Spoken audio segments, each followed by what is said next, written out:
હવે પ્રયોગશાળામાં તમારે બનાવવા માટે પોટેશિયમ ક્લોરેટનું વિઘટન કરવાનું. Potassium chlorate, potassium nitrate, potassium પરમેંગેનેટનું વિઘટન કરવાનું. પોટેશિયમ નાઇટ્રેટ KNO3 એનું તમે વિઘટન કરશો એટલે KNO2 બનશે, પોટેશિયમ નાઇટ્રાઇટ, અને 1/2 O2 ઉત્પન્ન થશે. બરાબર. પોટેશિયમ ક્લોરેટનું વિઘટન ટેક્સ્ટબુકની અંદર જ આપેલું છે. પોટેશિયમ ક્લોરેટ KClO3, જેમાં ક્લોરીનનો ઓક્સિડેશન નંબર છે +5, જેનું વિઘટન થઈને ક્લોરીન થઈ જશે -1 અને ઓક્સિજન થઈ જશે 0.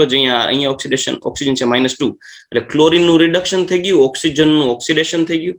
ઓવરઓલ ડીકમ્પોઝિશન એટલે વિઘટનની પ્રક્રિયા દ્વારા રેડોક્સ થાય પોટેશિયમ ક્લોરેટનું વિઘટન કર્યું છે. ઉદ્દીપક રાખવાનો છે MnO2, જેની હાજરીમાં પ્રક્રિયા કરશું. યાદ રાખજો, MnO2 એટલું ઝીણું લખેલું આપણે ધ્યાનમાં ન આવે, પણ MCQમાં આવી શકે. કયા ઉદ્દીપકની હાજરીમાં પોટેશિયમ ક્લોરેટનું વિઘટન કરી અને ઓક્સિજનની બનાવટનો વેગ વધારવામાં આવે છે? તો MnO2.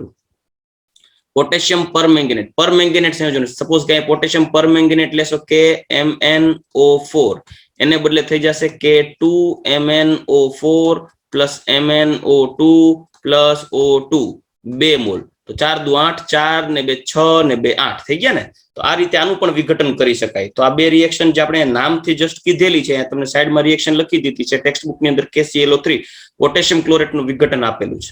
સેકન્ડ પ્રોસેસ, વિદ્યુત રાસાયણિક શ્રેણીમાં ધાતુઓના ઓક્સાઇડ સંયોજનો તથા તેની કેટલીક ધાતુઓના ઉચ્ચતર ઓક્સાઇડ સંયોજનના ઉષ્મીય વિઘટનથી થર્મલ ડીકોમ્પોઝિશન, એની અંદર જે વીક મેટલ હોય, મતલબ કે ઓછી સક્રિય ધાતુ લાઈક સિલ્વર છે, મર્ક્યુરી છે, તેમના ઓક્સાઇડનું વિઘટન કરવામાં આવે. લાઈક Ag2O, એનું તમે વિઘટન કરશો એટલે 2 મોલ્સ ઓફ સિલ્વર છૂટો પડશે, 1/2 O2 ગેસ મળે.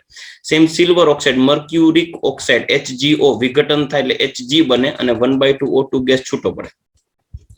પ્લસ ઉચ્ચ ઓક્સાઇડનો મતલબ કે 2 કરતા વધારે ઓક્સાઇડનું કોમ્બિનેશન. ફોર એક્ઝામ્પલ, ફેરોસોફેરિક ઓક્સાઇડ છે, ફેરોસોફેરિક ઓક્સાઇડ છે, એમાંથી ફેરસ ઓક્સાઇડ અને ઓક્સિજન પ્રોડ્યુસ થઈ શકે. પછી Pb3O4 છે, પ્લમ્બિક ઓક્સાઇડ, એ પ્લમ્બિક ઓક્સાઇડનું તમે વિઘટન કરશો એટલે બનશે 2PbO,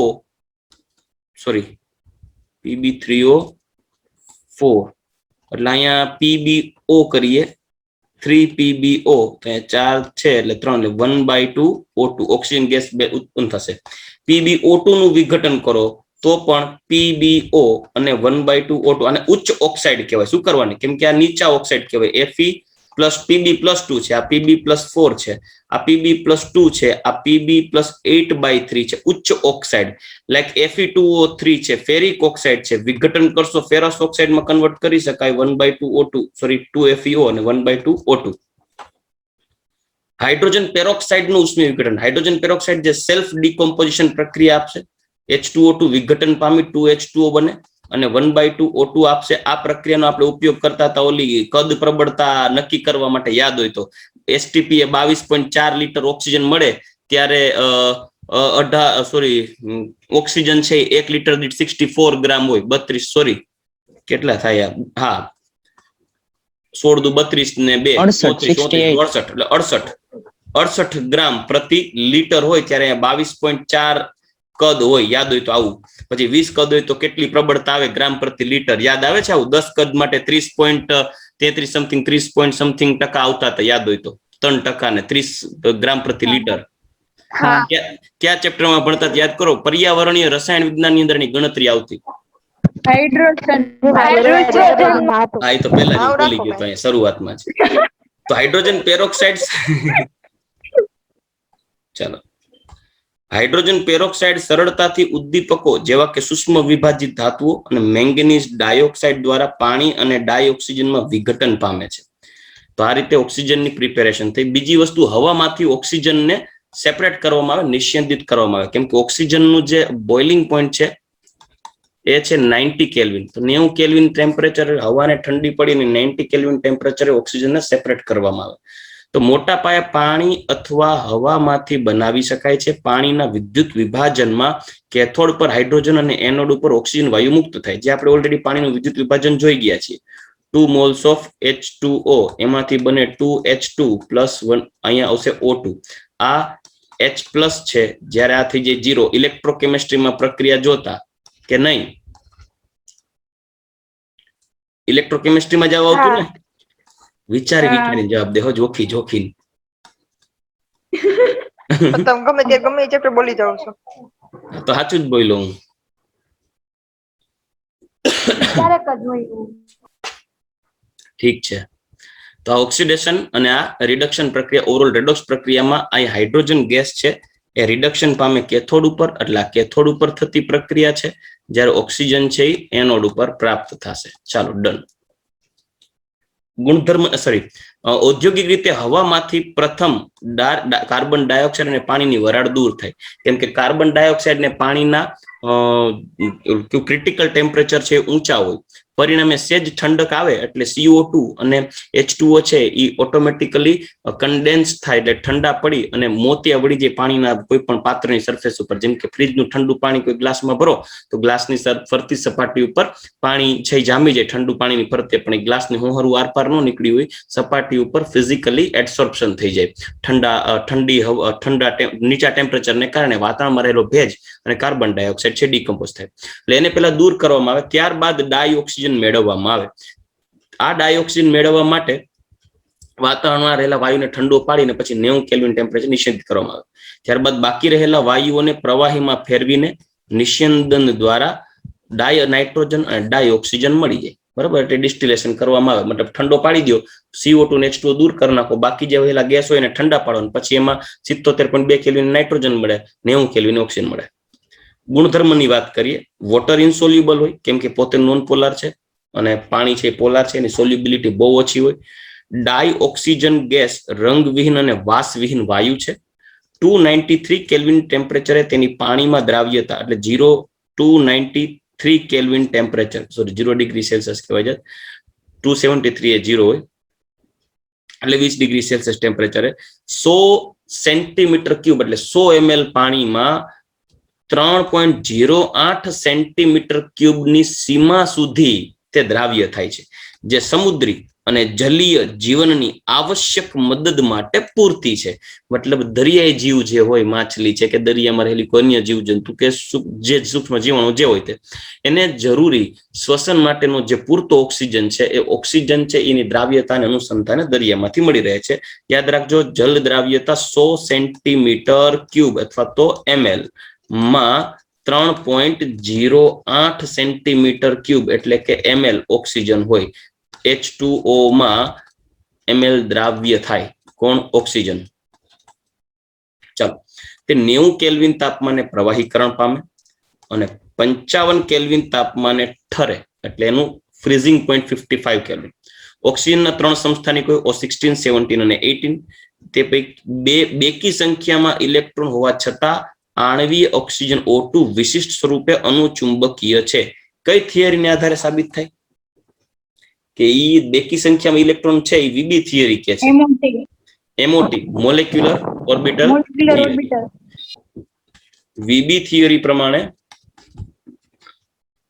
મુજબ O2 છે પ્રતિચુંબકીય છે, જે ખરેખર ખોટું છે. જ્યારે MOT મુજબ O2 છે એ અનુચુંબકીય છે, જે સાચું છે. જેની અંદર 2 અયુગ્મિત ઇલેક્ટ્રોન હોય. આ 2 અયુગ્મિત ઇલેક્ટ્રોન ક્યાં હોય? તો કે એ હોય π*2px અને π*2py માં એક ઇલેક્ટ્રોન અવેલેબલ હોય, જેને કારણે તે અનુચુંબકત્વ ધરાવે છે. ચાલો, ક્લિયર?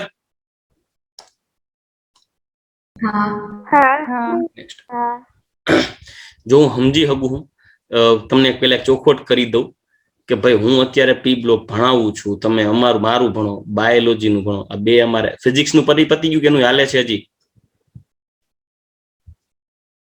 સિલેબસ? હેલો, છેલ્લો ટોપિક બાકી છે, બાકી છે થોડું. એટલે છેલ્લું ટોપિક બાકી, ચેપ્ટર બાકી, ટોપિક બાકી છે, અને બાયોલોજીમાં છેલ્લું ચેપ્ટર બાકી. તો પૂરું થવા આવ્યું. તો હું એક જ વૈધો ને?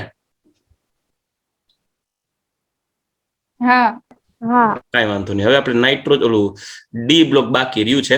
હા, આ ચેપ્ટર પૂરું થશે ને એટલે હવે એમાં એવું છે, પેનલ હજી આવી નથી, કેમ કે અહીંયા વેઇટિંગમાં છે એટલે પહોંચી નથી. એના કરતા છે ને હું એક કામ કરું છું કે હમણાં તમારા ચેપ્ટરની ટેસ્ટ આવશે અને એમાં મારાથી 2 પ્રશ્ન પૂછાઈ જશે, એટલે હું આ ચેપ્ટર પતશે ને એટલે ડી બ્લોક ચાલુ કરતા પહેલા સમૂહ કહેવાય ગયું ચેપ્ટર નંબર 12 અને ચેપ્ટર નંબર 13 ની એક્સ્ટ્રા રિએક્શન હું આમાં લઈ લઈશ.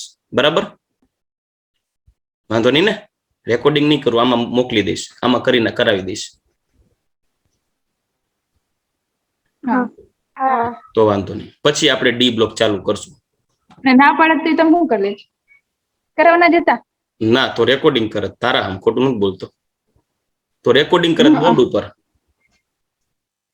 એટલે હશે. હાલો કદરાવ ને કઈક સાચું કઈ તો કદર નથી કોઈની, કઈ કઈ ન હકી. હું ગમે કહું ખોટું જ લાગે. કા મારે ડાચા ઉપર લખ્યું છે ખોટાડો કપાર ઉપર, બીજું કઈ નહીં કહું. પણ સર તમે પહેલેથી બધું ખોટું ખોટું કીધું છે ને એટલે પછી તમે સાચું બોલો તો ખોટું જ લાગે. હે ભગવાન કાર્ય ઠાકોર ની તો બીક રાખ. તને ભગવાન એવો ઘરવાળો દેહ કાળો બૂમબાટ અંધારામાં ખોવા જાય તો બત્તીમાં નહીં આવે. તો કેદી તમે સાચું કીધું હતું? તો હું કેદી ખોટું બોલું? હું ડાકણ હારી. એમાં બિચારીનો ઘરવાળાનો શું વાંક? આને તો ઘરવાળાની જો ચિંતા, એ ધ્રુવિશાના ઘરવાળાની. શાંતિ છેટી રેજે, હો ખાઈ જાય તારા ઘરવાળાને. વચ્ચે લઈ ગયો હા પણ કાળો ઘરવાળો કીધો તો એની બાજુ એટ્રેક્ટ છે. એટલે વિચાર તો કરો, જે ધ્રુવિશાનો ઘરવાળો રૂપાળો કીધો તો હું કરત? અરે આવ્યો તો તમે હા પણ ધ્રુવિશા છેટી રેજે. બસ હોને ધ્રુવિશા કે ના તો છેટા જ છે સર બધાય, પણ અત્યારે બધા છેટા જ છે.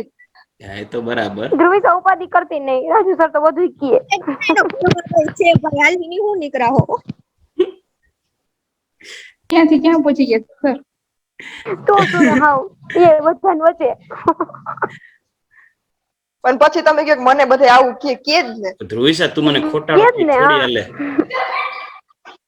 ચાલો ખોટાડા તમે આવું મેં તમને કરી ખોટાડા નથી કીધું, તમે દર વખતે છે ને સર ખોટું જ બોલતા હોય. એનો મતલબ ચેપ્ટરે ઊંધા ખોટાડો થયો હોય. ચેપ્ટરના- તું વળી હારી ભાષામાં કેસ. ચેપ્ટરના ઊંધા નામ લ્યો, પછી ગમે કઈ શબ્દ સમજાવવાના હોય ને ઊંધા નામ લ્યો. તમે હે ને ફૂલ કોન્ફિડન્સ થી ખોટું બોલો હો, ફૂલ કોન્ફિડન્સ થી. આ કોણ બોલ્યું? તન્વી હોય, આ મને ખબર હે પાકું. તન્વી હા ચાલો આગળ વધીએ. હવે ડાયોક્સિજન નહીં પતે, આપણી પાસે જાજો સમય નથી, તો ખોટાડા માણસો પાસે ભણતા હોય ખોટાડા જ હોય, એટલે હું ખોટાડો, તમે મારથી મોટા ખોટાડા. હાલો બધા હરખા ગુડાણા છે, એક જ ખેતરના મૂરા છે. આગળ વધીએ. અમે કે મૂરા નથી, રેવા દ્યો હવે. કાંઈ વાંધો નહીં, તમે ગુવારની સિંગુ બસ. ડાયઓક્સિજન કેટલીક ધાતુઓ એટલે કે નિષ્ક્રિય ધાતુઓ ઊંડા ધાતુ સાથે પ્રક્રિયા ન કરે, એટલે ગોલ્ડ અને પ્લેટિનમ ઉપર ક્યારેય ઓક્સિજન નું પડ લાગે નહીં. તે રાસાયણિક દ્રષ્ટિએ નિષ્ક્રિય હોય છે ઓક્સિજન સાથે, એટલે કે એયુ અને પીટી. એટલે તો એક ભજન આવ્યું છે, સોનાને લાગે ક્યાંથી કાટ, સંસારી મનવા સોનાને લાગે ક્યાંથી કાટ. મને એવું લાગે છે કે ભજન કલાકાર જેને ભજન બનાવ્યું છે એ એકવાર આ પી બ્લોક ભણી ગયો છે, તો જ એને ધ્યાનમાં આવે. ઓક્સિજન જયારે સરફેસ ઉપર જમા થાય, જેમ કે લોખંડની સપાટી ઉપર ઓક્સિજન જમા થાય તો Fe2O3 સ્વરૂપે કાટ જમા થાય, કાટ લાગે. સોના અને પ્લેટિનમ પ્રત્યે ઓક્સિજન નિષ્ક્રિય છે, કેમ કે ઓક્સિજન એની પ્રક્રિયા નહીં કરે, એ રાસાયણિક દ્રષ્ટિએ નિષ્ક્રિય ધાતુઓ છે. એટલે સોનાની સપાટી કે પ્લેટિનમની સપાટી ઉપર ઓક્સિજન ન જમા થાય, એના ઉપર કાટ ન લાગે. તેથી ભજન કલાકારને પ્લેટિનમ પહોંચાણું નહીં હોય એટલે લઈ નહીં ગયો હોય. સોના ઉપર એક્સપેરિમેન્ટ કરીને જોયું છે, હા કાટ્યું નહીં, એટલે ભજન કરી નાખ્યું, સોનાને લાગે ક્યાંથી કાટ, પાકું. ચાલો, તો ઓક્સિજન એ પ્લેટિનમ અને ગોલ્ડ જેવી ધાતુઓની સરફેસ ઉપર પ્રક્રિયા કરી શકતો નથી, એટલે એના પ્રત્યે નિષ્ક્રિય. કેટલાક નિષ્ક્રિય વાયુ સિવાય લગભગ બધી ધાતુઓ અધાતુઓ સાથે પ્રક્રિયા કરે છે. કેટલાક નિષ્ક્રિય વાયુઓ સિવાય, મતલબ કે કેટલાક નિષ્ક્રિય વાયુ સિવાય કોકારે તો પ્રક્રિયા કરે છે ને, લાઈક ઝેનોન ના ઓક્સાઇડ હોય ને, XeO3 XeOF4, એમાં ઝેનોન ના ઓક્સી સંયોજન ઓક્સાઇડ સંયોજનો અવેલેબલ હોય છે, બરાબર. XeO2 તો આવા બધા સંયોજનો છે જે ઓક્સિજન સાથે પ્રક્રિયા કરે એટલે કેટલાક નિષ્ક્રિય વાયુ સિવાય બધી ધાતુઓ અને અધાતુઓ સાથે પ્રક્રિયા કરે છે. એટલે કેટલાક નિષ્ક્રિય વાયુઓ સાથે નથી કરતા, કેટલાક નિષ્ક્રિય વાયુઓ સાથે કરે. તેઓ અન્ય તત્વો સાથે સંયોગ હંમેશા પ્રબળ ઉષ્માક્ષેપક હોય છે. તે પ્રક્રિયાને ટકાવી રાખવામાં મદદરૂપ થાય છે. હવે જો આ શું કહેવા માંગે છે, આ બહુ વિચિત્ર ટૂંકમાં શબ્દો છે, પણ ટૂંકમાં આપણી ભાષામાં કહીએ તો મોટા ભાગે ઓક્સિજન સાથે કોઈ એમ તત્વ છે એની ઓક્સિજન સાથે પ્રક્રિયા કરવામાં આવે તો માનો કે MO કે MOX ટાઈપનું સંયોજન બને છે. આ પ્રક્રિયા ઉષ્માક્ષેપક હોય છે. આ પ્રક્રિયા દરમિયાન ઉષ્મા ઉત્પન્ન થાય અને ઉત્પન્ન થાય એટલે યાદ કરો, આપણે થર્મોડાયનેમિક્સમાં જોઈ ગયા છીએ કે જો પ્રક્રિયા ઉષ્માક્ષેપક હોય, પ્રક્રિયા થતી હોય અને પ્રક્રિયા ઉષ્મા ઉત્પન્ન થતી હોય, મતલબ પ્રક્રિયા સક્રિય હોય અને નિપજ સ્થાયી રહેતી હોય પ્રક્રિયા કરતા, બરાબર કે નહીં? યાદ હોય તો આપણે એવું કીધું હતું કે M અને અહીંયા O વચ્ચે પ્રક્રિયા થાય અને MO બને અને વત્તા ઉષ્મા ઉત્પન્ન થાય તો આ ઉષ્મા ઉત્પન્ન થવી મતલબ ઉષ્માક્ષેપક, અને ઉષ્માક્ષેપકનો મતલબ આ પ્રક્રિયા સરળતાથી થતી હોય અને પ્રક્રિયા કરતા નિપજ સ્થાયી હોય. પણ જો તમારે M અને O વત્તા ઉષ્મા આપવી પડે ત્યારે નિપજ મળે ને, તો અહીંયા ઉષ્મા શોષક થાય ને તો આમાં આ સ્થાયી હોય, તો અહીંયા તો આપણે ઉષ્મા નાખી નિપજ મેળવીએ છીએ. સમજાય કે નહીં? હા કે ના? તો વાંધો નહીં, ભૂહી નાખ્યું. મતલબ કે ધાતુ જ્યારે ઓક્સિજન કે અધાતુ જ્યારે ઓક્સિજન સાથે પ્રક્રિયા કરે ત્યારે એના અનુવર્તી ઓક્સાઇડ બને ને, એ પ્રક્રિયા ઉષ્માક્ષેપક છે. આ પ્રક્રિયા દરમિયાન ઉત્પન્ન થતો ઓક્સિજન છે ઉત્પન્ન થતી ઉષ્મા છે ઉષ્માક્ષેપન, એવો નિર્દેશ કરે કે ઓક્સિજન પ્રત્યે તે જ્યારે પ્રક્રિયા જોડાય અને નિપજ બનાવે, નિપજ વધારે સ્થાયી છે. આથી તે ઓક્સિજનને તે પ્રક્રિયા સાથે ટકાવી રાખવામાં મદદરૂપ કરે ઉત્પન્ન થતી ઉર્જા, કેમ કે ઉષ્માક્ષેપક છે. જો કે આ પ્રક્રિયાને શરૂ થવા માટે કેટલીક બાહ્ય ગરમીની જરૂર પડે, જેને આપણે એક્ટિવેશન એનર્જી કહીએ છીએ, બરાબર કે નહીં? કારણ કે ઓક્સિજન વચ્ચે દ્વિબંધને તોડવા માટે બંધ વિયોજન એન્થાલ્પી જે ઊંચી હોય છે 493.4 કિલોજૂલ પ્રતિ મોલ. આથી કોઈ પણ પ્રક્રિયા કરતા પહેલા આપણે ઓલું યાદ કરો, ઓલો આલેખ આવ્યો કેમિકલ કાઇનેટિક્સમાં, લાલા વાળો યાદ આવે છે? આવો આલેખ. તમ ખરેખર જ કઈક ખાઈ લીધું હે આડાવડું. ના ફોટા નવા આવ્યા ને એનું ઓલું થયું છે. હે આ ફોટા નવા લગ્નના ફોટા આવ્યા ને એટલે આમ થોડોક વધારે ઓલું થઈ ગયું. લગ્નના ફોટા એવું કઈ નથી, તો કેદું ના આવ્યા છે. મારે તમને એમ યાદ કરવા માટે કે ઉદાહરણ યાદ અપાવું ને ડાયરેક્ટ, એ ઉદાહરણ તમને યાદ હોય એમ. આ પ્રક્રિયા જોશો તો આ પ્રક્રિયા કેવી હોય? ઉષ્મા શોષક કે ક્ષેપક? આ પહેલી પ્રક્રિયા. અહીં એક્ટિવેશન એનર્જી EA, ઉષ્મા શોષક હોય, બરાબર. એમાં આ અહીંયા જે આ ગેપ આવે એનર્જી નો ગેપ, એને શું કહેશું? એ આ ગેપ ડેલ્ટા H જે પોઝિટિવ હોય, બરાબર કે નહીં? બરાબર, ઉષ્મા શોષક છે. જ્યારે આને A બિંદુ કહું, આને B બિંદુ કહું, આને C બિંદુ કહું, તો A થી C ને શું કહેશું?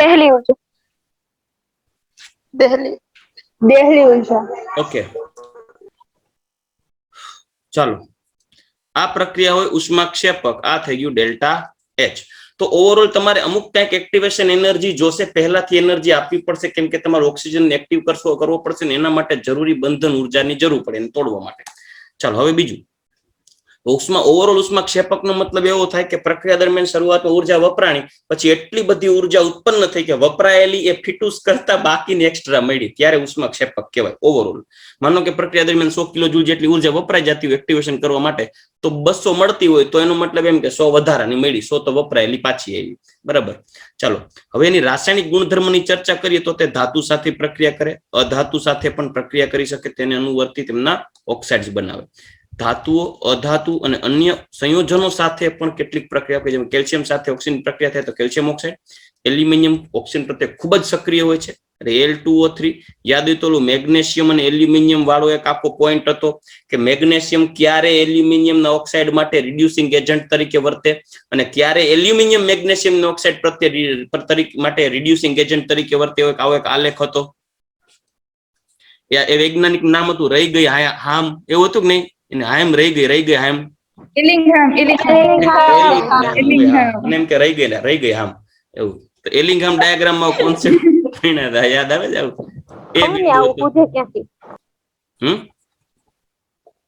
આવું પૂછે કે તમને અચાનક બોલવું? આ જલ્પા તું બોલસ ને? હા તને હજી તો બેન મારો અનુભવ ખાલી 6 મહિનાનો છે. આ બીજા જો આ ટીપાઈ છે ને 2 વર્ષ છે, ટીપાઈ છે 2.5 વર્ષ થયા. તો વિચાર એટલે તમે બોલી છે, એટલે જ બોલી છે. એટલે તો આવું સાંભળવા મળે જ તમને. પછી એમ કે આવું કાં કયો હો. ભાઈ સાહેબ મારી ભૂલ, આ બટેકા જ નહીં બોલવા દે કઈ. ચાલો મને કઈ તમે ઓછું સંભળાવ્યું આજે હો. ફોસ્ફરસની ઓક્સિજન સાથે પ્રક્રિયા થાય તો P4O10 મળે. મર્યાદિત પ્રમાણમાં ઓક્સિજન હોય તો P4O6 પણ મળે. બરાબર, 5 ને બદલે 3 મોલ વાપરો તો. કાર્બન ઓક્સિજન સાથે પ્રક્રિયા કરી તો CO2 બહુ અઘરી પ્રક્રિયાઓ છે, 10 વાર લખશો ત્યારે જ યાદ રહેશે. બરાબર, ધાતુના સલ્ફાઇડ, આ પ્રક્રિયા જોજો, આ ધાતુના સલ્ફાઇડની ઓક્સિજન સાથે પ્રક્રિયા કરીએ ઝિંક ઓક્સાઇડ બને અને SO2 મળે. આ પ્રક્રિયા સોલિડ સ્ટેટમાં આપણે ભણતા, યાદ આવે છે? સોલિડ સ્ટેટમાં કેમ દાતા કયા ચેપ્ટરમાં ભણતા? પછી કે બધાય મને કહે છે, કહે જ ને. કયા ચેપ્ટરમાં ભણતા? ધાતુ કર્મ વિધિ વાળા. અને ઓલું રોસ્ટિંગ ભુંજન કહેવાય. સોરી, ભૂલી ગયો સોરી. ઓલું ZNS જોઈને યાદ આવ્યું, ઝિંક બ્લેન્ડ નું સ્ટ્રક્ચર. એમાં FCC રચના એકાંતરીય ચતુષ્ફલકમાં Zn+2 હોય, S-2 દ્વારા FCC. મને એવું મગજમાં એટલે તો યાદ હોય ને. મિથેનની ઓક્સિજન સાથે 2 વર્ષ કઈ આવે તો ખબર હોય. ઠીક, તો હું વાળા 6 મહિના વાળા છે ને એ લોકોને ગોળી પાતો, તમે સમજો. તેમાં કોઈ ગોળી પીવા નથી. મિથેનની ઓક્સિજન સાથે પ્રક્રિયા થાય ત્યારે CO2 ને H2O બને, દહન પ્રક્રિયા છે. કેટલાક સંયોજનનું ઉદ્દીપકીય ઓક્સિડેશન થાય છે, જે આપણે ક્લોરીનની બનાવટ HCl માંથી O2 ની હાજરીમાં CuCl2 ઉદ્દીપકની હાજરીમાં પ્રક્રિયા કરવાની ક્લોરીન વાયુની બનાવટ. આ તો આપણે રિએક્શન છે છેલ્લે, આ રિએક્શન તો આપણે કઈ ભણ્યા જ નથી. ક્લોરીનની બનાવટ ઔદ્યોગિક ઉત્પાદન છે, ક્યાંય નથી ભણ્યા. ભણ્યા છે હે? ના ક્યાંય નહીં, અસર આવ્યું જ નથી આવું.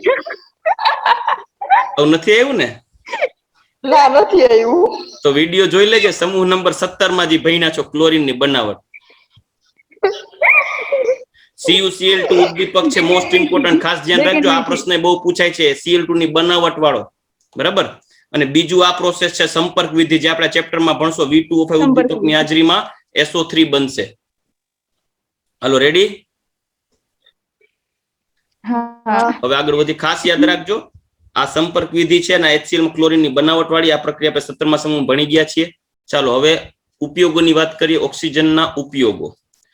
તો ઓક્સિજન છે સામાન્ય રીતે શ્વસન અને દહન પ્રક્રમોમાં તેના મહત્વ ઉપરાંત ઓક્સિજનનો ઉપયોગ ઓક્સીએસિટિલિન વેલ્ડિંગમાં વપરાય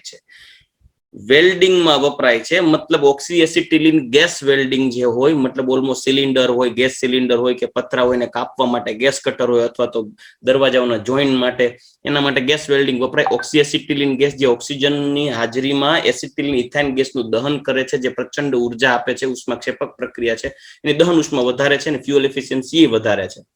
એટલે દહન ક્ષમતાનું એક સૂત્ર હતું, યાદ હોય તો થર્મોડાયનેમિક્સમાં આપણે જોઈ ગયા હતા.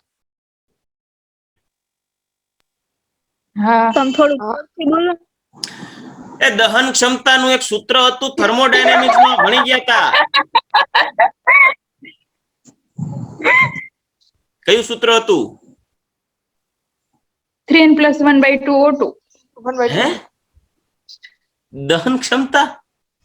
એ દહન ક્ષમતા સોરી ડેલ્ટા H વાળું હતું. મોલેક્યુલર વેઇટ, દહન ઉર્જા ના છેદમાં આણ્વીય દળ. બધે મારા જેવા હે. ભૂલી ગઈ. હા, હાઈલા કરે, મજા કરને બેન. સામાન્ય રીતે શ્વસન પ્રક્રિયા, દહન પ્રક્રિયા અને ઓક્સિજન ગેસમાં વપરાય. અનેક ધાતુઓના ઉત્પાદનમાં વપરાય, વિશેષ તરીકે સ્ટીલના ઉત્પાદનમાં પણ વપરાય. હોસ્પિટલોમાં હમણાં કોરોનામાં ખબર પડી બાપા, ઓક્સિજનના સિલિન્ડરોની એવી શોર્ટેજ હતી. અત્યંત ઊંચાઈ પર ઊંડાણ દરમિયાન અત્યંત ઊંચાઈ પર એટલે ઊંચા જાવ ત્યારે અને ઊંડાઈમાં જાવ ત્યારે, મતલબ દરિયામાં, પર્વતારોહણમાં ઓક્સિજનના સિલિન્ડરનો બહોળો ઉપયોગ થાય છે. અહીંયા આપણે નેક્સ્ટ નવી ટેક્સ્ટબુક બને ત્યારે લખાવું જોઈએ કોરોના કાળમાં પણ બહોળો ઉપયોગ થયો. બળતણોના દહનમાં પ્રવાહી ઓક્સિજનમાં હાઇડ્રેઝિન ભેળવી રોકેટને ઉપર ઉડવા માટે વિસ્મયજનક દબાણ પૂરું પાડે. વિસ્મયજનક, તમને વિસ્મય થવું પડે, હાયરે માળી આટલું બધું દબાણ, એવી રીતે સમજવાનું. હો, વિસ્મયજનક. બરાબર.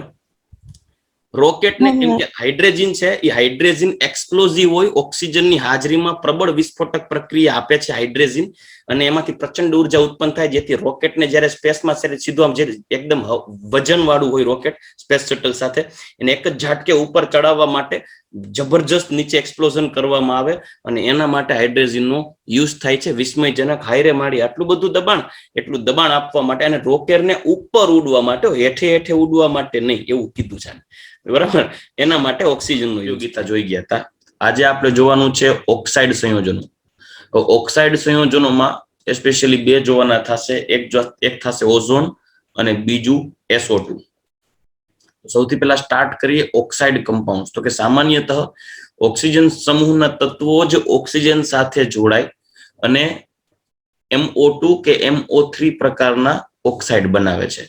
દાખલા તરીકે ઓક્સિજન પોતે O2 સાથે પ્રક્રિયા કરી ઓઝોન બનાવે, સલ્ફર છે ઓક્સિજન સાથે પ્રક્રિયા કરી SO2 બનાવે ઓર SO3 બનાવે, અન્ય તત્વો લાઈક સેલેનિયમ છે ઓક્સિજન સાથે પ્રક્રિયા કરી SO2 અથવા SiO3 બનાવે. ટૂંકમાં આવી રીતે ઓક્સાઇડ બને.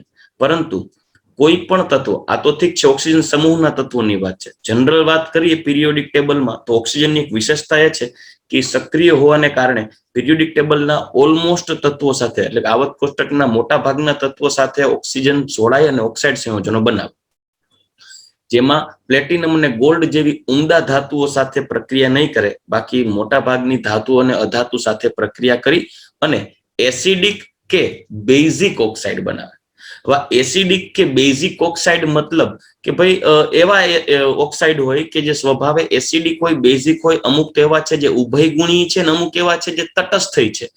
ઉભયગુણી ને તટસ્થમાં ફરક હોય. તટસ્થ એટલે ટાઈપના ન્યુટ્રલ, ને ઉભયગુણ જે ગુણધર્મ એટલે એમ્ફોટેરિક, મતલબ કે એસિડ તરીકે વર્તે, બેઝ તરીકે વર્તે. સાદા ઓક્સાઇડ બનાવે, મિશ્ર ઓક્સાઇડ બનાવે. મિશ્ર ઓક્સાઇડ નો મતલબ એવો થાય કે FeO અને Fe2O3 એ સાદા ઓક્સાઇડ કહેવાય, પણ બેનું મિશ્રણ છે એ બનશે Fe3O4 અને મિશ્ર ઓક્સાઇડ કહેવાય.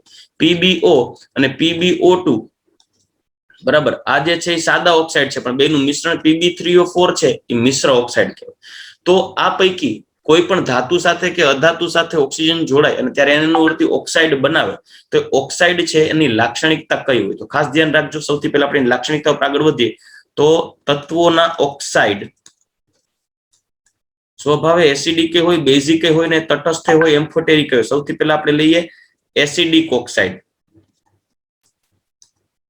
તો એસિડિક ઓક્સાઇડ કોણ હોય? તો કે ભાઈ મોટા ભાગે અધાતુના ઓક્સાઇડ સ્વભાવે એસિડિક હોય. અધાતુના ઓક્સાઇડ સ્વભાવે એસિડિક હોય, કારણ કે તે પાણી સાથે પ્રક્રિયા કરી ઓક્સો એસિડ બનાવે. દાખલા તરીકે ઓક્સો એસિડ બનાવે. દાખલા તરીકે CO2 વત્તા H2O it gives H2CO3 અથવા SO2 વત્તા H2O it gives H2SO4. તો અધાતુના ઓક્સાઇડ બધા સ્વભાવે એસિડિક હોય. અવાજ આવે છે ને?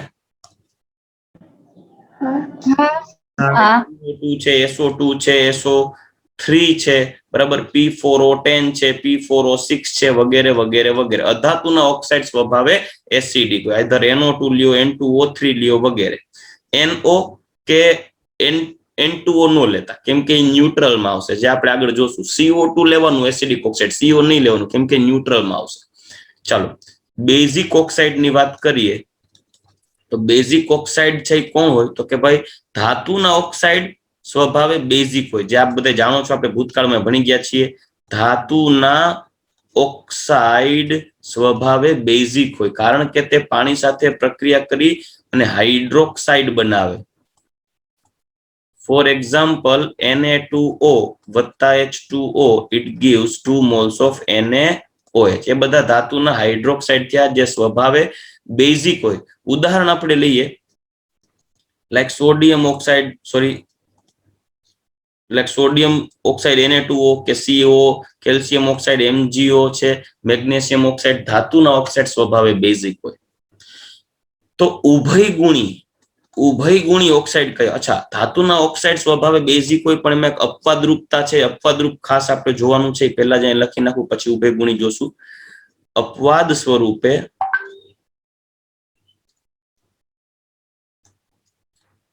ઊંચી ઓક્સિડેશન અવસ્થામાં અમુક ધાતુ ઓક્સાઇડ એસિડિક હોય. ઊંચી ઓક્સિડેશન અવસ્થામાં અમુક ધાતુના ઓક્સાઇડ સ્વભાવે એસિડિક છે. હવે કોણ છે? જોજો, આ બધા વસ્તુ એમસીક્યુ માટે કામના છે. જો Mn2O7 એમાં Mn+7 છે, CrO3 જેમાં Cr+6 છે, V2O5 વેનેડિયમ પેન્ટોક્સાઇડ +5 છે, જેની મહત્તમ ઓક્સિડેશન અવસ્થાઓ ધરાવતા આ 3 મેટલ ઓક્સાઇડ એવા છે કે જે સ્વભાવે એસિડિક છે. ખાસ યાદ રાખજો, ધાતુ ઓક્સાઇડ સ્વભાવે એસિડિક, વિચિત્ર લક્ષણ લાગે પણ છે. એટલે આ એક્ઝામ્પલ ભૂલવાના થતા નથી, કેમ કે મોસ્ટ ઇમ્પોર્ટન્ટ છે. ચલો, આ એમસીક્યુ માં પૂછાઈ શકે. ચાલો નેક્સ્ટ એના પછી હવે બેઝિક પછી આપણે લઈએ ઉભય ગુણધર્મી. ઉભયગુણી કઈ ધાતુના ઓક્સાઇડ ઉભયગુણી છે? સબજન કી આસ, બે, કેમ કે એમના ઓક્સાઇડ અને હાઇડ્રોક્સાઇડ સ્વભાવે ઉભયગુણી છે.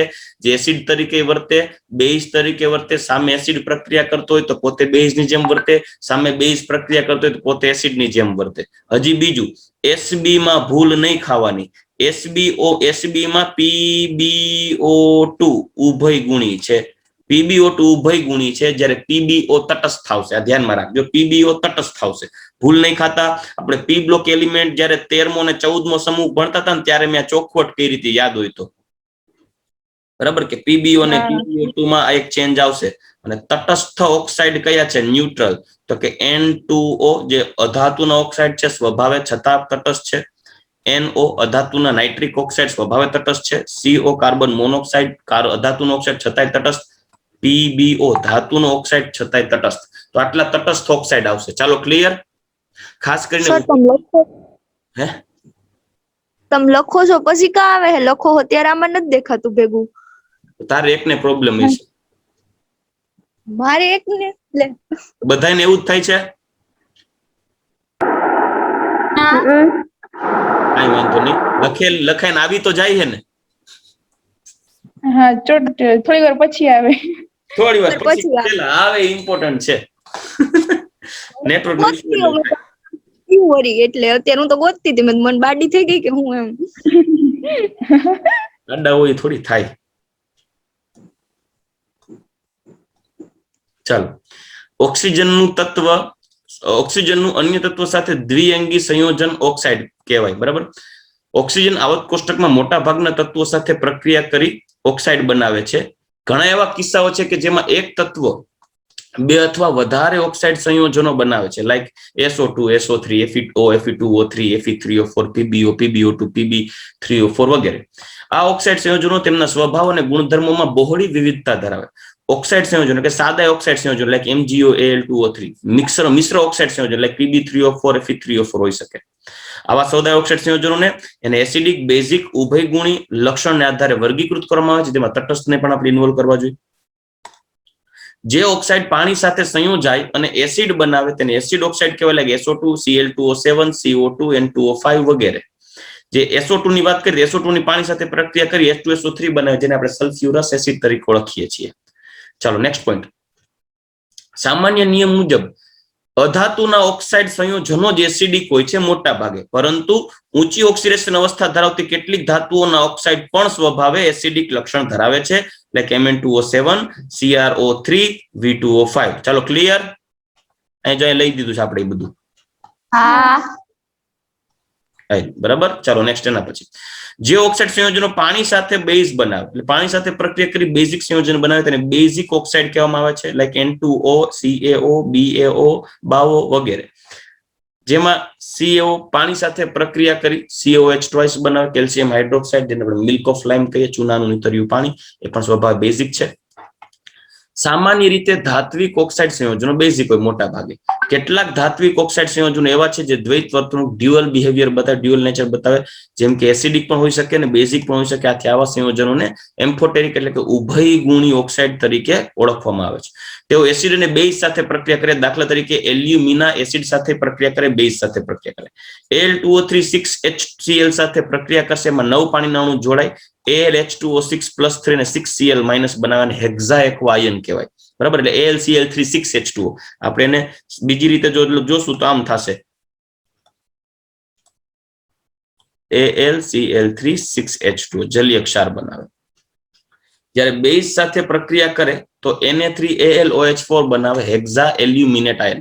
મતલબ કે hexa hydroxy sodium hexa hydroxy aluminate 3.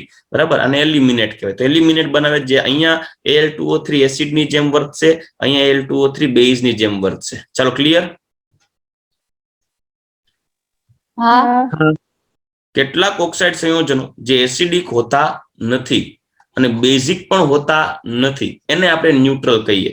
તેવા ઓક્સાઇડ સંયોજનો તટસ્થ ઓક્સાઇડ સંયોજનો તરીકે ઓળખવામાં આવે છે, જેમ કે CO, NO, N2O તટસ્થ ઓક્સાઇડ સંયોજનોના ઉદાહરણ છે. અને એક આપણે હજી આમાં એડ કરી દઈએ, PbO. ચાલો નેક્સ્ટ આગળ ઓઝોન ઉપર આવીએ.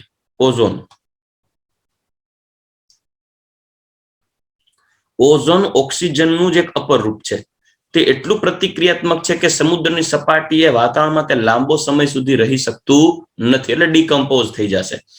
લગભગ 20 કિલોમીટર ઊંચાઈએ તે સૂર્યપ્રકાશની હાજરીમાં વાતાવરણીય ઓક્સિજનમાંથી બને છે, એટલે કે O2 માંથી O3 બને.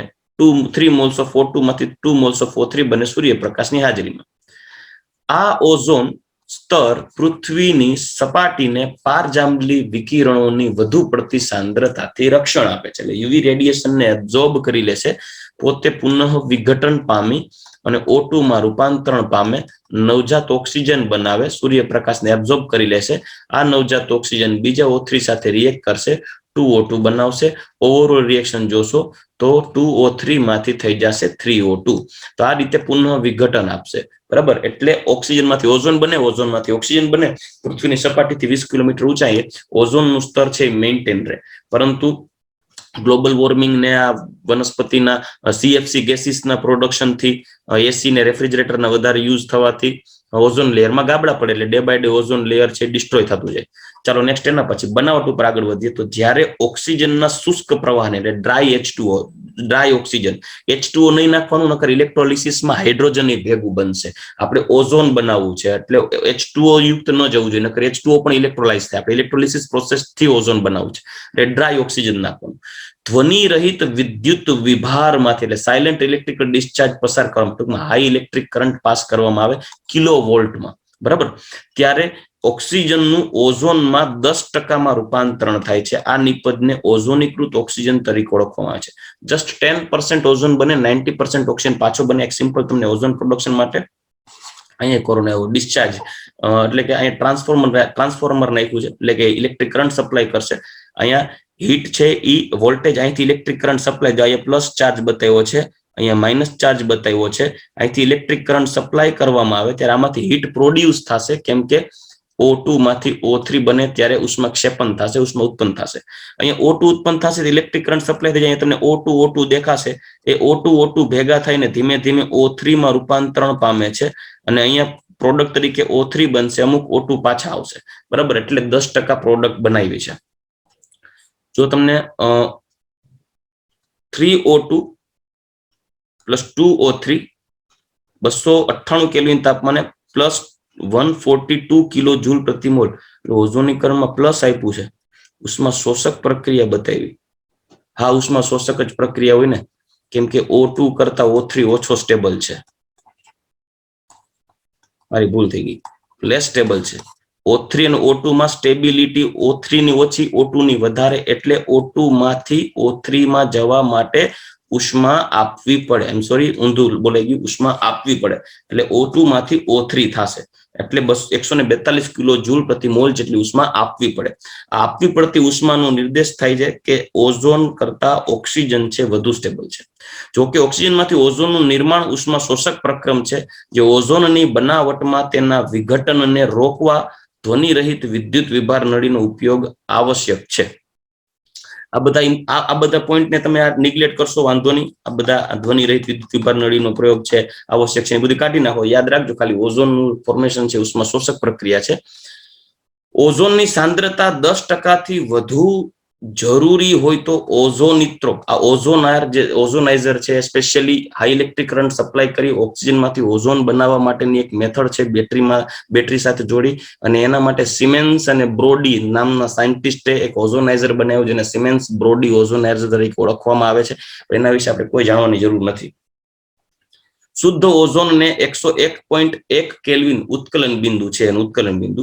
શુદ્ધ ઓઝોનને ફરતે પ્રવાહી ઓક્સિજન ધરાવતા પાત્રમાં સંઘનિત કરી શકાય છે. મતલબ કે શુદ્ધ ઓઝોનને જે પાત્રમાં રાખવામાં આવે એની ફરતે લિક્વિડ ઓક્સિજનને રાખો એટલે ટેમ્પરેચર નીચું રહેશે. પરિણામે ઓઝોન છે એનું ઉત્કલન બિંદુ જોઈ શકો છો, 101 કેલ્વિન છે. 101.1 કેલ્વિન ઉત્કલન બિંદુ છે. O2 નું ઉત્કલન બિંદુ છે 90 કેલ્વિન. તો એનો મતલબ એમ કે અહીંયા જે ઓઝોન ભરેલું હોય એની ફરતે તમે લિક્વિડ O2 ભરી દો, લિક્વિડ O2 તો લિક્વિડ O2 હોય એનો મતલબ એનું ટેમ્પરેચર 90 કેલ્વિન થી નીચે હોય તો જે લિક્વિડ ફોર્મમાં હોય. લિક્વિડ ફોર્મ O2 ભરો એટલે ઓલરેડી ઓઝોન છે એ લિક્વિડ ફોર્મમાં સ્ટોરેજ થઈ શકે પાત્રમાં. એટલે શુદ્ધ ઓઝોનને સંગ્રહિત કરવા માટે તેના પાત્રની ફરતે લિક્વિડ ઓક્સિજન ભરી દેવામાં આવે તો ઓઝોન છે એ સ્ટોરેજ થઈ શકે.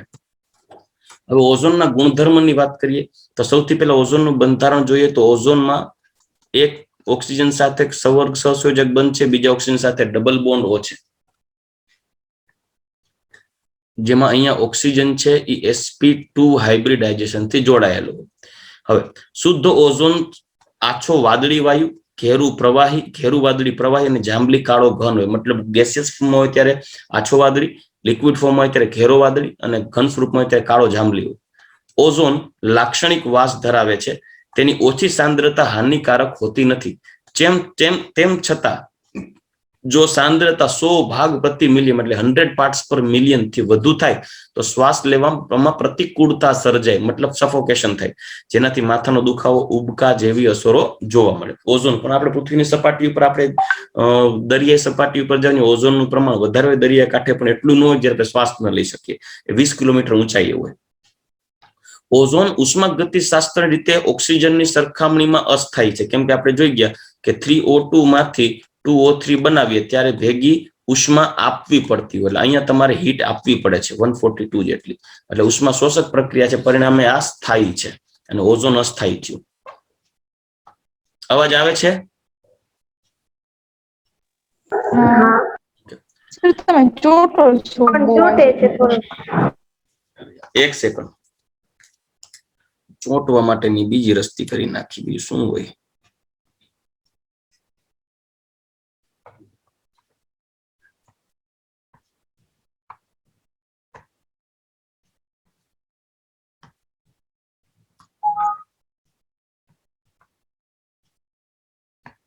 ચાલુ રાખજો 1 મિનિટ.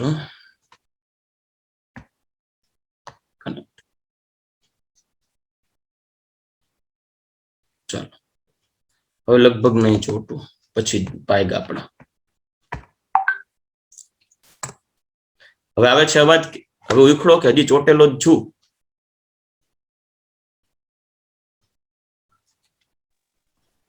ઉખડી ગયા. Very good. હાલો હાઈસ ઉખડો. પહોંચો હેઠો. ચાલો. ઓઝોન ઉષ્માગતિશાસ્ત્ર રીતે ઓક્સિજનની સરખામણી ઓછો સ્થાયી છે, કારણ કે ઓક્સિજનના વિઘટનથી ઉષ્મા મુક્ત થાય, એટલે કે ડેલ્ટા એચ ઋણ થાય, જે એન્ટ્રોપી વધે છે એટલે ડેલ્ટા એચ ધન હોય છે. આ બે અસરો એકબીજાને પ્રબળ બનાવે, જે તેના ઓક્સિજનના પરિવર્તન માટે વધુ ઋણ ગિબ્સ ફેરફારમાં પરિવર્તન આપે છે. પરિવર્તન મતલબ કે O2 3O2 માંથી 2O3 બનાવો. આ પ્રોસેસ માટે ડેલ્ટા G બરાબર delta H minus T delta S લઈએ તો આ પ્રોસેસ આપણે ઊંધી રીતે વિચાર. આ પ્રોસેસ માટે તો આનો ડેલ્ટા H પોઝિટિવ છે, જ્યારે માઇનસ T ડેલ્ટા S આમાં એન્ટ્રોપી વધે, અને એન્ટ્રોપી વધે અને પરિણામ સ્વરૂપે જો 3O2 માંથી 2O3 કરવું છે, ઓઝોન બનાવવું છે. સર હું નાનું સ્ટેટમેન્ટ સમજો, ટેક્સ્ટ બુકમાં બતાવ્યું છે. વિચિત્ર સ્ટેટમેન્ટ મને ઘડી તો ગોટે ચડાવે. ઓઝોન ઓક્સિજનના વિઘટનથી ઉષ્મા મુક્ત થાય છે. ઓઝોનમાં જ્યારે વિઘટન થાય ત્યારે O2 અને O બને ત્યારે ઉષ્મા ઉત્પન્ન થાય, ઊંધી પ્રક્રિયા, ડેલ્ટા H બને નેગેટિવ. પછી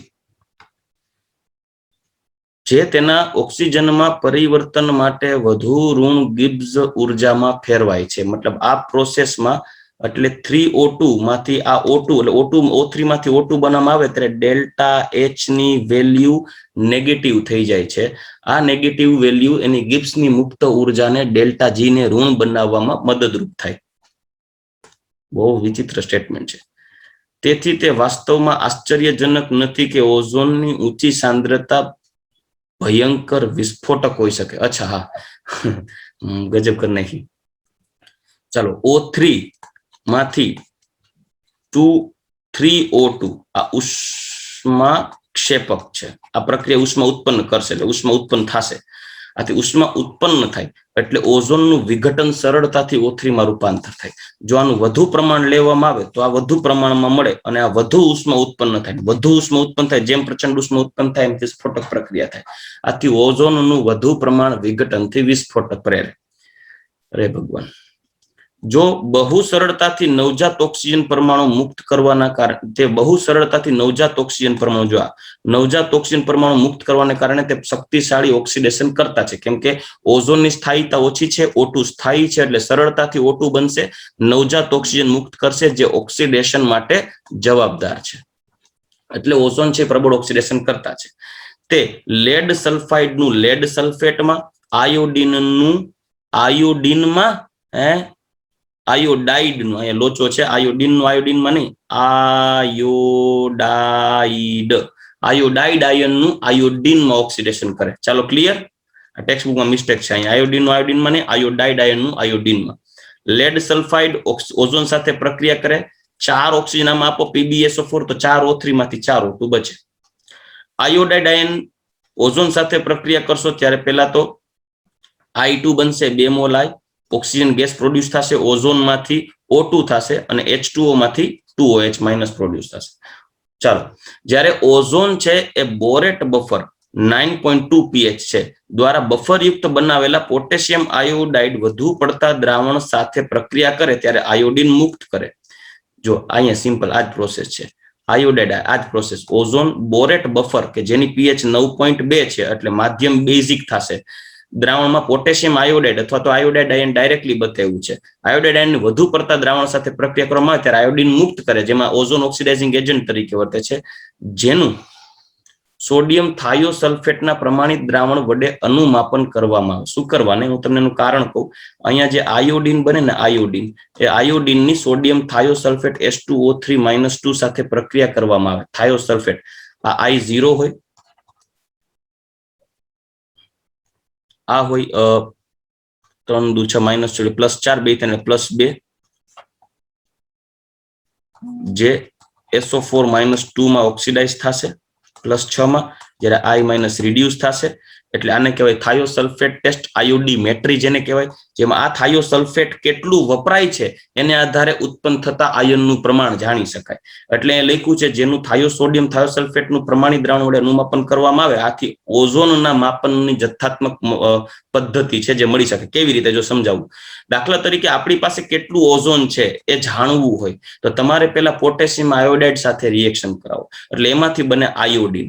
હવે એ આયોડીન બન્યું હશે ને એટલું જ આયોડીન સોડિયમ થાયોસલ્ફેટ સાથે રેડોક્સ પ્રક્રિયા દરમિયાન પાછો આયોડાઇડ આપે.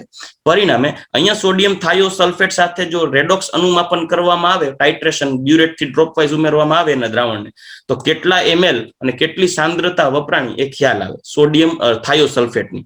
એ થાયોસલ્ફેટની સાંદ્રતા ઉપરથી ખબર પડે કે કેટલો આયોડીન બન્યો. જેટલો આયોડીન બન્યો હોય સામે એટલો આયોડાઇડ વપરાણો હોય, ને જેટલો આયોડાઇડ વપરાણો હોય એ પ્રમાણે ઓઝોન મળ્યો હોય. તો એના માટે કહી શકાય કે ઓઝોનની પરખ કસોટી માટે કે ઓઝોનની જથ્થાત્મક ટૂંકમાં સાંદ્રતા જાણવા માટે આયોડીમેટ્રી ટેસ્ટનો યુઝ થાય છે, જેની અંદર પોટેશિયમ આયોડાઇડની ઓઝોન સાથે પ્રક્રિયા કરાવી આયોડીન બને. એ આયોડીનની સોડિયમ થાયોસલ્ફેટ સાથે પ્રક્રિયા કરાવતા આયોડીન ઓક્સિડાઇઝ થાય અને આયોડીન રિડ્યુસ થાય, આયોડાઇડ બને અને સોડિયમ થાયોસલ્ફેટ સલ્ફેટમાં ઓક્સિડાઇઝ થાય. અને જે આખી પ્રક્રિયા છે ને આયોડીમેટ્રી ટેસ્ટ કહેવાય.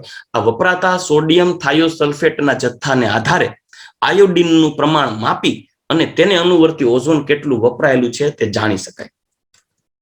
ચાલો, પ્રયોગો દર્શાવે છે કે નાઇટ્રોજન ઓક્સાઇડ સંયોજનો, ખાસ કરીને નાઇટ્રિક ઓક્સાઇડ, ઓઝોન સાથે અતિ ઝડપથી સંયોજાય છે. આથી તે સુપરસોનિક જેટ વિમાનોના નિર્ગમન તંત્રોમાંથી, એટલે એક્ઝોસ્ટ જેને કહેવાય ને સાયલેન્સર, એમાંથી ઉત્સર્જિત થતો નાઇટ્રોજન ઓક્સાઇડ સંયોજનો ઉપરના વાતાવરણમાં રહેલા ઓઝોનના સ્તરની સાંદ્રતામાં ધીમે ધીમે ક્ષયન કરતો જાય. એટલે જેને આપણે કહીએ ઓઝોન ડિપ્લેસિવ ગેસીસ, એટલે કે ઓડીએસ, ઓઝોન ડિપ્લેસિવ સબસ્ટન્સીસ, જે ઓઝોનનું વિઘટન કરી નાખે. લાઈક ખરેખર છે ને જેટ પ્લેનમાંથી પેલા તો N2O વપરાતું હોય, જેને કહેવાય ને કે બૂસ્ટર, એનર્જી બૂસ્ટર તરીકે વપરાય, જે ઓક્સિડાઇઝ થાય NO બને અને જે એના સાયલેન્સરમાંથી નીકળે તે અને હવામાં જાય. હવે NO હોય એ ઓઝોન સાથે પ્રક્રિયા કરે, NO2 બને અને O2 બને. આને કારણે ઓઝોનના લેયરમાં ઓઝોનનું મોલેક્યુલ વિઘટન પામે, જેને કારણે ઓઝોનના લેયરમાં ક્ષયન થાય. આ ઓઝોન સ્તરને બીજા ખતરાની સંભાવના ફ્રીઓનના ઉપયોગથી છે. મતલબ કે આ એક જ ઓઝોન ડિપ્લેસિવ સબસ્ટન્સીસ નથી, CFC ફ્રીઓન ગેસ પણ ઓઝોનનું વિઘટન કરે, જે આપણે પર્યાવરણીય રસાયણ વિજ્ઞાનમાં તમે જોયું, બરાબર. જેનો ઉપયોગ વાયુ વલય એટલે કે એરોસોલ સ્પ્રેમાં અને પ્રશીતકો તરીકે એરોસોલમાં વપરાય. અને એરોસોલ એટલે ખ્યાલ છે ને, વાયુમય કલીલ દ્રાવણ, અને પ્રશીતકો એટલે કે કુલિંગ એજન્ટ, ચિલિંગ એજન્ટ, એટલે ફ્રીજ ને રેફ્રિજરેટરમાં કે એર કન્ડિશનરમાં વપરાય એ. ઓઝોન અણુમાં બે ઓક્સિજન બંધ લંબાઈ સમાન હોય 128, કેમ કે એમાં રેઝોનન્સ થાય છે. 128 એનું પ્રમાણ, એટલે અહીંયા એકચ્યુઅલી 121 અને 148 હોવું જોઈએ, પરંતુ રેઝોનન્સને કારણે એનું બંધારણ કંઈક આવું છે, જેનું આધુનિક સંસ્પંદન બંધારણ ડ્રો કરી તમે ડોટેડ લાઈન થી બતાવી અને 128 pm એની બંધ લંબાઈ થઈ જાય. 128 pm છે. આ અણુમાં અપેક્ષા મુજબ 117 ડિગ્રી બંધ કોણ સહિત, એટલે 117 ડિગ્રીનો ખૂણો હોય છે. તે બે મુખ્ય સંસ્પંદન સંકૃત બંધારણ ધરાવે, એટલે આનું સંકૃત બંધારણ થયું. ચાલો રેડી.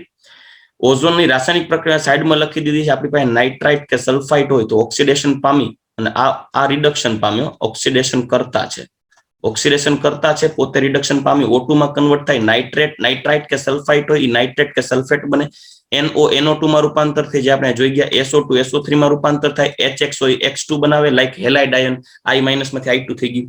PBS PbSO4 બનાવે. HG HG2O બનાવે. ડ્રાય આયોડીન I2 I4O9 બનાવે અને મોઇશ્ચરાઇઝ આયોડીન છે HIO3 એટલે આયોડિક એસિડ બનાવે. આ ખાસ ધ્યાન રાખજો, MCQ માટે કામ આવશે, કેમ કે ઓપ્શનમાં ટીક કરવામાં કઈ પ્રોડક્ટ બને એને આધારે ખ્યાલ આવે. ચાલો નેક્સ્ટ પોઈન્ટ લાસ્ટ જોઈએ, અને એ છે જંતુનાશક તરીકે વપરાય. મતલબ કે ઓઝોન છે જીવાણુ નાશી છે. ઓલમોસ્ટ પાણીમાં વોટર ફિલ્ટ્રેશન જો લાવતા હોય RO, એની અંદર ઓઝોનાઇઝર આવતા હોય છે, જે મોંઘા માયલા લ્યો, ઓઝોનથી જીવાણુ નાશક તરીકે વર્તાય. આ ઉપરાંત બ્યુટી પાર્લરમાં એમાં જાવ તો એની અંદર જે એના ઓલા કાતર ને સીઝર ને આ વપરાતું હોય એ ઓઝોનાઇઝર ની અંદર રાખે, જેથી કરી એમાં સૂક્ષ્મ જીવાણુ હોય તો એ નાશ થઈ જાય અને ડિસઇન્ફેક્ટ કરવા માટે. બીજી વસ્તુ, જે ફ્રૂટ હોય કે વેજીટેબલ્સ હોય એને ઓઝોનાઇઝર્સમાં રાખવામાં આવે, તેને ધોવાની જરૂર ન પડે. ફરતી બાજુ રહેલા જે ઓર્ગેનિક મોલેક્યુલ્સ હોય કે સૂક્ષ્મ જીવાણુ હોય ઓઝોનથી ડિકમ્પોઝ થઈ જાય. રેડી. ચાલો, તેનો ઉપયોગ છે એ જીવાણુ નાશક, સંક્રમણ હારક તરીકે અને પાણીને રોગાણુ રહિત કરવા માટે વપરાય. તે તેલ, હાથીના દાંત, લોટ અને સ્ટાર્ચ વગેરેની વિરંજન ક્રિયામાં પણ ઉપયોગી છે. મતલબ કે તેની અંદર રંગીન અશુદ્ધિ હોય ને તેને દૂર કરવા માટે બ્લીચિંગ એજન્ટ તરીકે યુઝ થાય, જેને વિરંજન પ્રક્રિયા કહેવાય. પોટેશિયમ પરમેંગેનેટના ઉત્પાદનમાં પણ તે ઓક્સિડેશન કરતા તરીકે વર્તે, એટલે મેંગેનીઝ ડાયોક્સાઇડનું ઓક્સિડેશન કરી અને પોટેશિયમ પરમેંગેનેટ બનાવવા માટે ઉપયોગી છે ઓક્સિડાઇઝિંગ એજન્ટ તરીકે. ચાલો, આટલું ક્લિયર થયું.